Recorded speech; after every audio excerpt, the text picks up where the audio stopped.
Houston Rocket, Yao Ming, T-Mac, Steve Francis, or James Harden. Ooh, damn. Why is there shock? Why is there shock? Like, this is a difficult decision on who to cut. Like, I swear, if niggas say that they're cut... I'm gonna cut Harden. Let me tell you this, brother. I want this to stay on camera.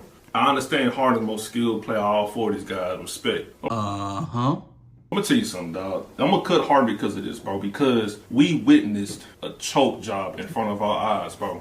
Now, off rip, I'll be like fully transparent. He's correct. James Harden is a choker. And I would like to think, especially like if he sounds like your casual basketball fan, he would be talking specifically about two games in particular.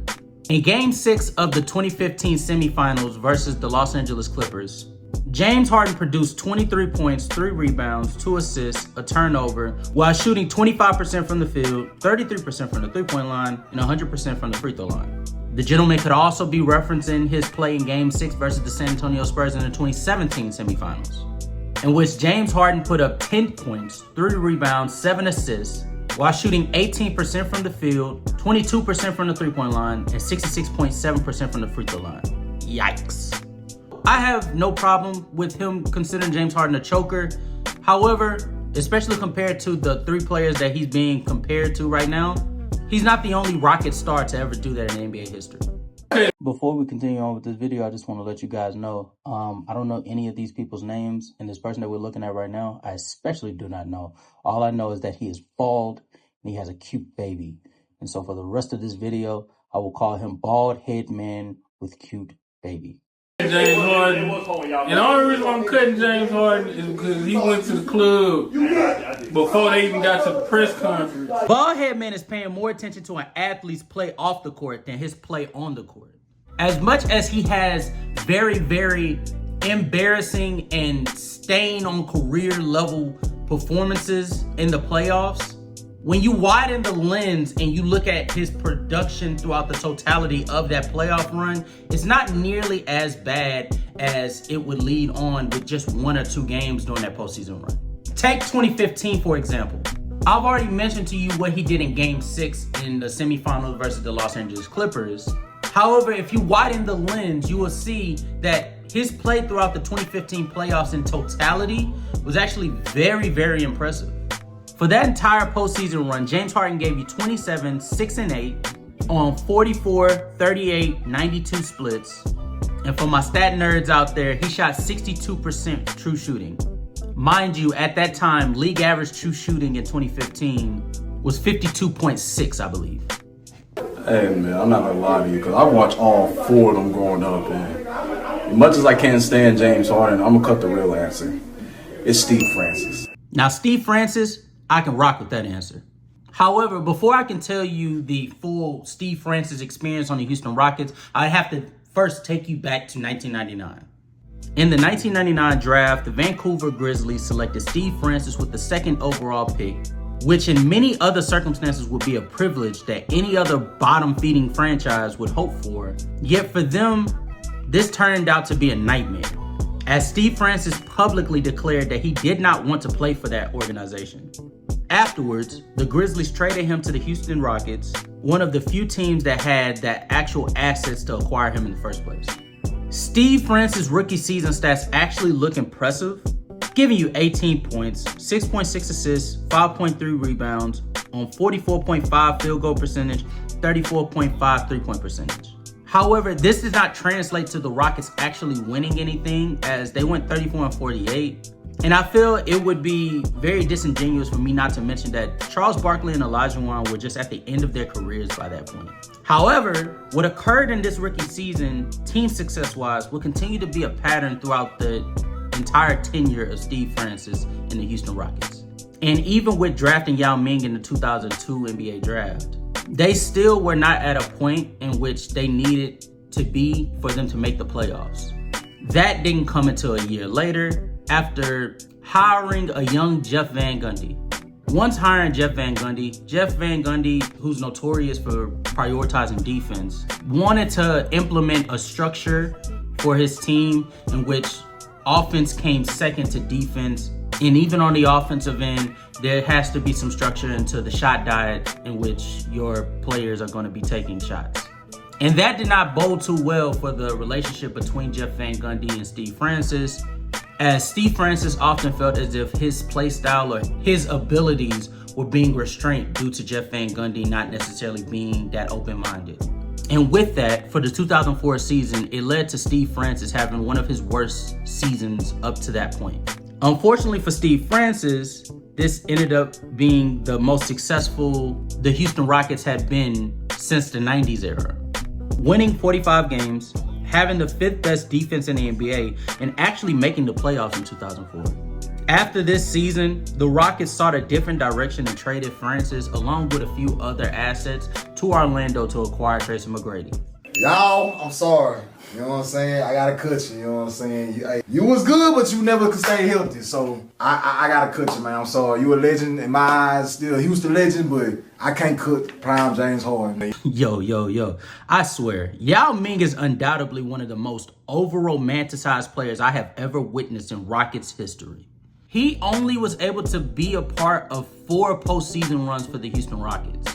In 2003, he played 82 games, but they didn't make the postseason because they just weren't ready. Fair enough. However, by the time we get past 2004 and 2005, where they get knocked out in the first round, in 2006, they missed the playoffs due to him only playing 57 games. In 2007, he played 48 games, yet they were still able to make the postseason, and he played all 7 games. However, the next year, he played 55 games, and then he proceeded to miss the playoffs due to injury again. In 2009, they saw the most success that they ever saw playing with Yao Ming, in which they made it to the semifinals and lost to the Los Angeles Lakers in a 7-game series. But then the next season, he then proceeds to not play at all due to a foot injury. And then he tries to come back in 2011 to play his 5 games. Ultimately, he retired after then. But that's not even the most damning part about Yao Ming that really gets covered up due to him just not being there.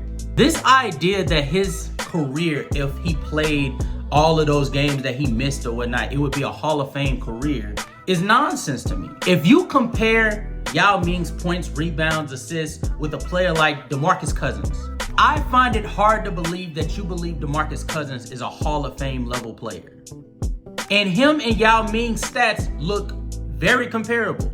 Don't get me wrong, when Yao Ming was actually on the court, he was very impactful.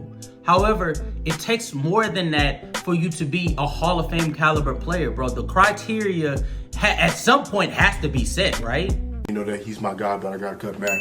And the only reason I'm cutting him because, like I told them, I feel like he didn't have his best years in Houston in that jersey. The rest of them did. Has anyone ever just stopped and thought that maybe Tracy McGrady was not that caliber player in Houston? Just think about it. By the time he came to Houston in 2005, they matched up with the Dallas Mavericks, in which it went 7 games. However, Dallas, along with having Dirk Nowitzki and an offensive juggernaut of a unit, was able to finish off that series, blowing them out by 40. They then missed the playoffs due to Tracy McGrady being injured right along with Yao Ming. In 2007, they lose to the Utah Jazz in 7 games. In 2008, it was much more of the same to the Utah Jazz. Although I will give Tracy McGrady bail because Yao Ming wasn't there. But then in 2009, they saw the most success that they saw in the Tracy McGrady era. And Tracy McGrady wasn't there to be able to be a part of that. And shortly after that 2009 season, they then trade him to the New York Knicks. I don't know. The Western Conference was in a certain stage where you had to either be the offensive player, the caliber of Dirk Nowitzki, or you had to be the defender, the caliber of Kevin Garnett or Tim Duncan, or you had to be the all-around player, the caliber of Kobe Bryant. And in Tracy McGrady's case, although he could do the things that Kobe could do, he had the skill set, sometimes how you implement that skill set is more of a concern rather than what the skill set is itself. No. Let me tell you something. When they came to the big moments, bro, Harden let us down. What was that time when Josh Smith came back down? We was down 3-1 to the Clippers. Who was on the bench when they came back? Who was on the bench when they made the comeback? What was that time when they played San Antonio Game 6 when the game after Ginobili blocked his shot in overtime? They sat out purposely Kawhi, Parker, Duncan. He only had 8 points, huh?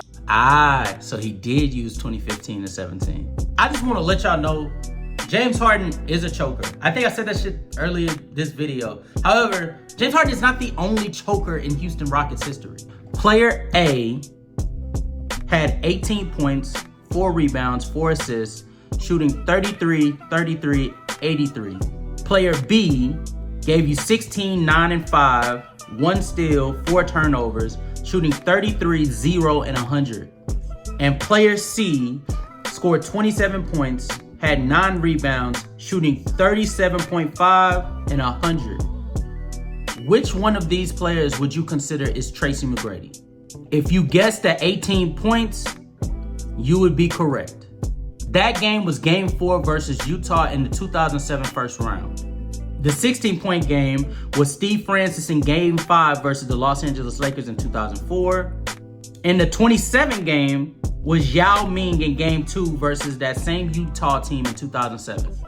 We don't call these games choke sessions primarily due to the perception and the timing in which these performances occurred. Tracy McGrady was never available enough to see them get past the first round.